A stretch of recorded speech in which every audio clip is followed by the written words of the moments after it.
Hey, Dave here, FixnFly RC. Here we are, almost February 2026, and really, really cold weather out here. So no flying on our parts, at least for another week or so. While we're kind of hitting, almost single-digit temperatures, and of course, from us down south, it's really cold. From those up in Montana and Alaska, those areas, this is a spring day probably. So I've been working on a couple another plane projects I'm working on. Got a little video series going on now for converting my B-24. I mean, not B-24, but an old gas fly-by-wire plane to electric, just messing around. And I was going through some old pictures on another project I worked with, and I ran across a project that I was working on a couple years ago when I first kind of started doing this kind of stuff. But it was long before I started even thought about like putting a small YouTube channel together. And it's on a B-25 that one of my neighbors crashed on its Maiden. He got it used, I'm pretty sure. Nobody really knows what happened, but we were still pretty early flying. So we're pretty sure, it's probably pilot error, but we never figured out. Took off and immediately went in the ground. I'm sorry. Um, so it sat over in his garage in parts for quite a while. And I kept saying, "Hey, well, just let me have it. Let me see what I can do." And it was like, it ain't worth, it ain't worth it, But finally, one evening, he comes over with his hands out with a bunch of parts in it and says, "Well, here, if you want to give it a shot, go for it." And so I took it on, and so this video it's not going to be that high quality, not that many of mine are, but just kind of walk you through what that plane looked like and what it looked like when it done. Clearly not a show plane, but it flew and it still flies. I don't fly it a lot because it's more of a NASCAR type plane where you're not doing any crazy stuff with it, but it still looks cool in the air. Was just really surprised that I was able to get it together and fly it again.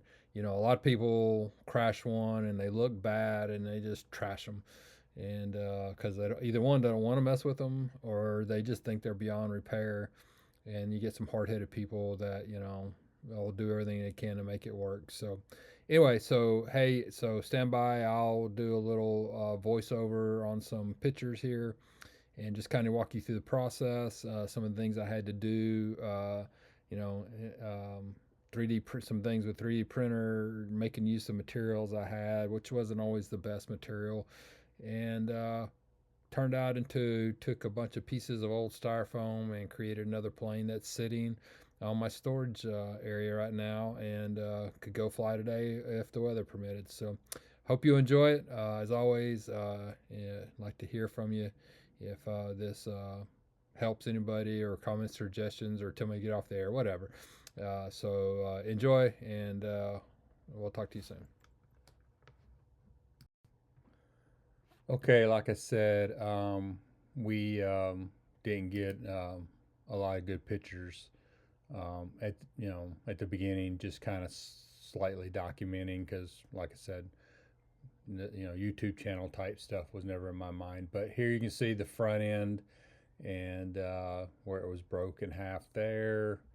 Of course, some more damage of the front there, and you can see kind of in the back there some more of the fuselage area that was broken.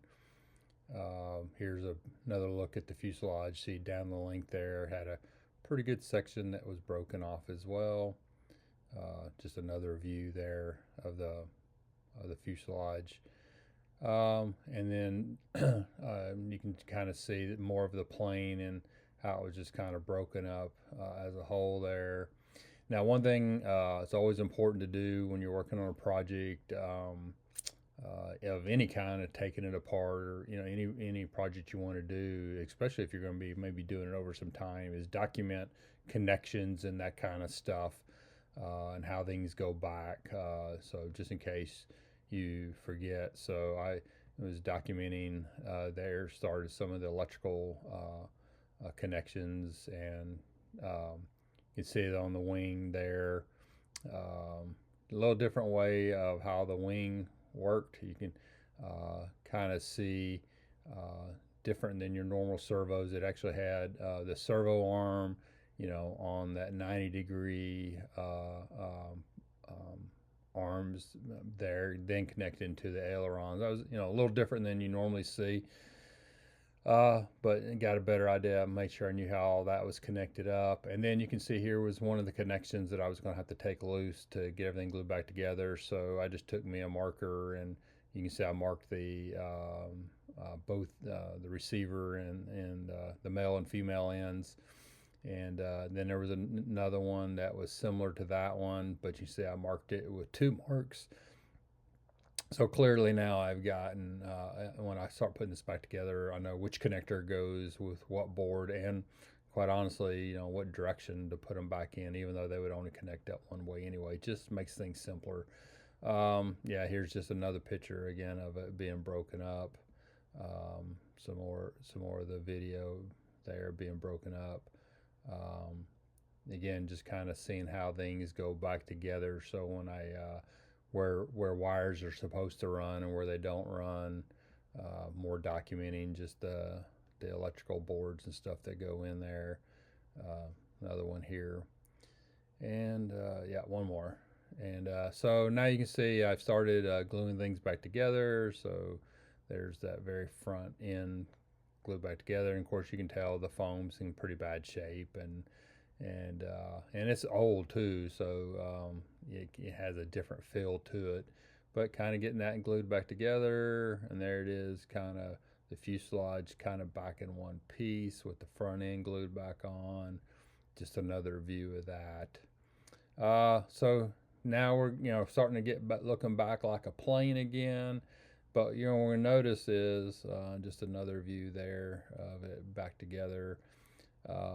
And if you look at the top here, you kind of start noticing there's some things that are missing, right? There's what's the front, so all that stuff that's missing, those parts didn't exist anymore. They were either damaged beyond repair or got thrown away, but they didn't exist. So I had to start figuring out how to create the rest of the parts. And there's just kind of another view if you want to kind of see what was missing. So the up on the from the back of the fuselage there up toward the front, I forgot exactly what they called it. It was kind of not a cowl, but it was kind of a backbone thing. But the new the plane, when you bought it, somebody that had one of these planes that I found on Facebook, showed me a picture of what one was supposed to look like. So you can see that's what was missing.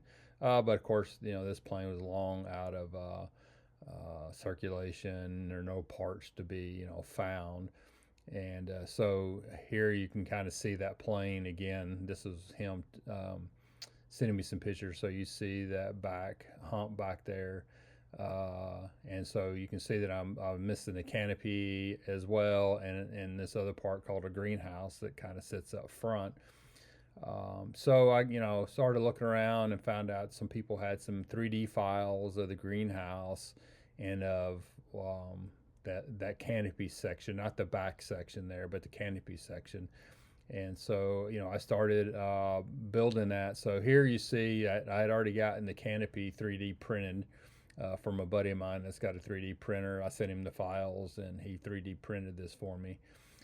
But you can see that block of foam on the back there where I'm sitting there trying to get something to fit across the wing. Of course, I got no templates or anything, so I had to try to create some templates to mark out that foam. Unfortunately, I didn't have the right foam to do this, and I should have gone and bought something more than this, that foam that just kind of looks like snowflakes if you crumble it. But I just went with what I had. If I had to do it over, I probably ordered it and done something different. But again, this was just a project, just to see if you could. And there's a little closer up at the canopy that was 3D printed, and you can kind of see now I have gotten the backbone there, trimmed up and pretty much to shape, and I've put some paint on it, and so with a little bit of paint, and I repainted the plane, so it didn't look horrible. And so there you can see it, from another view. And you know, I went ahead and painted the canopy, and didn't do a fantastic job with that. I definitely should have, you know, could have taken a lot more time with that one.